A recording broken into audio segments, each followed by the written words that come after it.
Welcome to the Networking with Michelle podcast, the show dedicated to providing you with life strategies with a little bit of entrepreneur advice.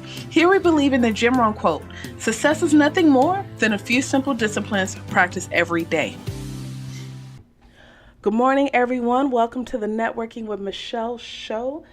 Look, it is February 28th. It is the last day of Black History Month. And I was like, there is no better way to end this month, Black History Month, to start Women's History Month in March than this incredible interview, conversation I had with Dr. Ruth Simmons. And I had a chance to meet her yesterday at Wheatley High School where they had their Black History Month program. She was the keynote speaker. And I just thought it was so amazing because it was a great program just for the students to get up, to perfect and perform their craft in front of their peers, which is not easy to do. They also had the Atherton Elementary School band and cheerleaders perform, and the band was awesome. And I think the beauty of this is the fact that Dr. Ruth Simmons is a product of Atherton Elementary School. She is a product of Wheatley High School, and now she's the president of Prairie View A&amp University. And she has had such a successful career.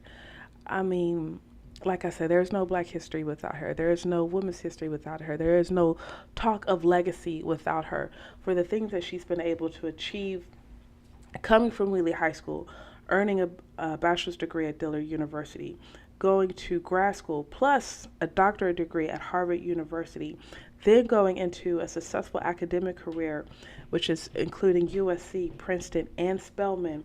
In 1995, she became the first African-American woman to lead a major college or university as president of Smith College.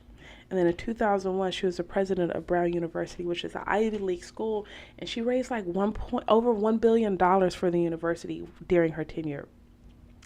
And then now she's at Prairie View A&amp University. Look, this woman is phenomenal. It's my second time hearing her speak. And I just wanted to, look, if you give me 5 minutes, I'm going to come up with some questions, right? And lots of times I just need one question. And I just wanted to share that with you. So keep in mind, I recorded this on my phone. We were outside, but I think the quality is good. So just bear with me. And here we go. Podcast. Where are you from? I'm from here, from Houston. So I actually do some work for Prairie View, so thank you. Okay. All right. So thank you with the business department, and I heard you speak actually in the fall. So definitely a pleasure to finally meet you. You said some things in your presentation that really has me thinking when it comes, you said, do not worry about the real estate. Can you elaborate that a little bit more when it comes to do not worry about the real estate for post-secondary education? Well, by that, I mean, some people consume themselves when they're looking at colleges at what the dorms are like, what the so-called amenities are, what the party scene is. They concern themselves with what the buildings look like. That has never made an education, ever, ever. And so the thing to look at is what the human element is there. Who's there caring for the students? Who's there staying long hours to teach students? Who's there pushing them and looking out for them when something goes wrong? That doesn't have anything to do with where it's located. It has nothing to do with the building and all the amenities. It has to do with human capital. And so I rather think that it's the human capital that matters when it comes to education. Some people think, well, online is going to supplant all of that. Right, yeah. I don't believe it. Okay. I see students who've had that, and that is different from what you get in a situation like Prairie View where you're getting that kind of attention. It's entirely different. There's a place for online learning, but it is not the complete answer because the human factor is still very important to human beings. Until we become automatons, that will be important. How important is it for the community, our black community, to create a succession plan? I think this is a good example where you have Atherton Elementary School.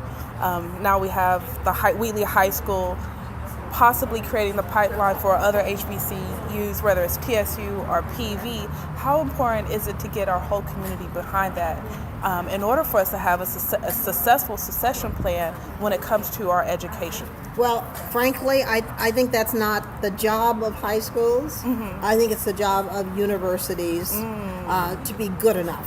Wow. And okay. So I challenge my university to be good enough. To constantly improve on instruction and curricula, to constantly improve on customer service, to constantly make sure that you're talking to people throughout higher education, make sure you're competitive in every sense with the fields of study that you offer. I wouldn't recommend to anybody that they go to an HBCU just because it's an HBCU. They should go if it's good enough for them. Gotcha. It has to be good enough for them. Yeah. How do you define success? Being happy. I love it. Thank you so much. Thank you. Okay. And there you have it, my conversation with Dr. Ruth Simmons. Once again, just so grateful for her time. And a special shout out to Vannessa Wade for making this happen, connecting me to the event and the opportunity to talk to her. Special shout out to Sydney George with the Houston Chronicle. Always doing good work. I love reading her articles. Such a blessing to be among those ladies. So I thank you. I thank you. I thank you tremendously. Look, everyone, I just hope you're encouraged. I know a lot of us are, we're like, Michelle, I've already received my undergrad and possibly my grad degree and certifications. But please, share this message to someone. Maybe you're a mentor. Your mentee needs this, right?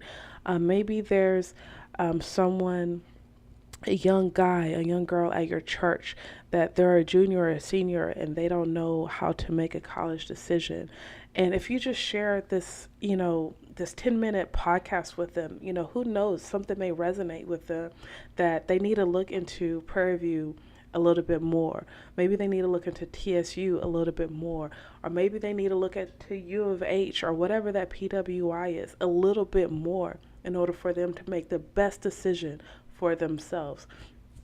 So please, just take a moment to share this with someone that can benefit. And if it's not the student, maybe it's the parent of the student, right?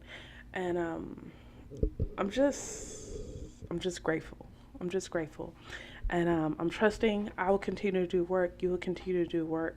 We'll continue to support each other in this process. A few things I have not forgotten. The Q&A, it is still coming.